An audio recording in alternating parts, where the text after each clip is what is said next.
Assalamualaikum warahmatullahi wabarakatuh.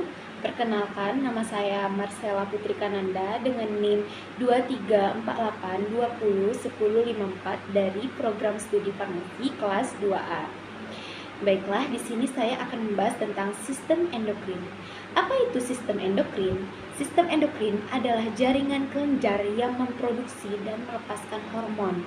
Hormon ini yang membantu mengontrol banyak fungsi penting, termasuk kemampuan mengubah kalori menjadi energi yang digunakan untuk menjalankan fungsi seluruh sel dan organ tubuh.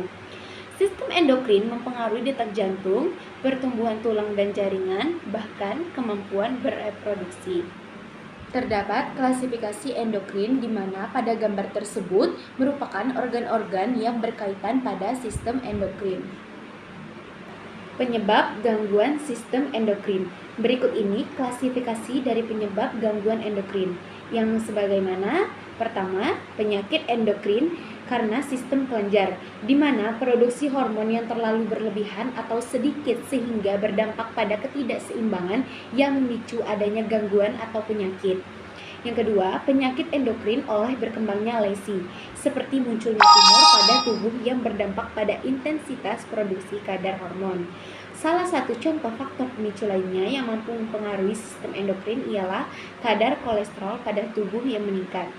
Gejala gangguan sistem endokrin: yang pertama, peningkatan rasa haus serta seringnya buang air kecil. Yang kedua, kesulitan untuk tidur. Yang ketiga, mudah untuk terangsang marah. Yang keempat, mudah lelah saat beraktivitas yang berlebihan. Yang kelima, adanya pembekakan pada tangan dan kaki. Yang keenam, perubahan bentuk tulang seperti rahang yang menonjol. Dan yang terakhir, keringat dan bau badan. Baiklah, di sini saya akan menjelaskan sedikit dari gangguan sistem endokrin. Yang pertama adalah diabetes. Diabetes ialah sebuah kondisi yang menyebabkan tingginya kadar glukosa darah terjadi akibat tubuh tidak dapat memproduksi atau menggunakan insulin untuk mengatur glukosa. Diabetes memicu munculnya gejala berupa peningkatan rasa haus. Yang kedua, PCOS. PCOS terjadi ketika ketidakseimbangan hormon reproduksi menyebabkan masalah pada ovarium. PCOS memicu munculnya gejala berupa salah satunya siklus haid tidak teratur. Yang ketiga, akromegali. Akromegali terjadi ketika tubuh memproduksi terlalu banyak hormon pertumbuhan. Kondisi tersebut mengakibatkan pertumbuhan tulang, organ, dan jaringan lain yang tidak biasa. Akromegali memicu munculnya gejala berupa salah satunya adalah pembekakan tangan dan kaki. Faktor risiko gangguan sistem endokrin. Yang pertama, peningkatan kadar kolesterol yang signifikan. Yang kedua, memiliki riwayat keluarga dengan kondisi yang sama. Yang ketiga, memiliki riwayat penyakit autoimun. Yang keempat, menjalani pola makan tidak sehat. Yang kelima, ibu hamil dengan kasus hipotiroid. Yang keenam, pernah mengalami operasi. Yang ketujuh, pernah mengalami trauma, infeksi, atau cedera serius. Komplikasi gangguan sistem endokrin. Terdapat beberapa komplikasi gangguan endokrin yang bisa saja terjadi. Berikut ini beberapa di antaranya. Yang pertama, kegelisahan atau insomnia pada pengidap penyakit tiroid.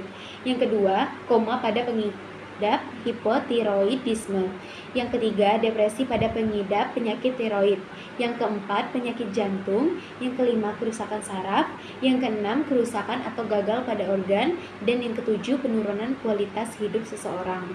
Kesimpulannya, sistem endokrin yaitu suatu zat yang disekresikan oleh satu sel atau kelompok untuk masuk ke dalam peredaran darah dan disalurkan ke seluruh tubuh untuk merangsang atau menghambat aktivitas sel atau jaringan tertentu dengan konsentrasi yang aman sedikit.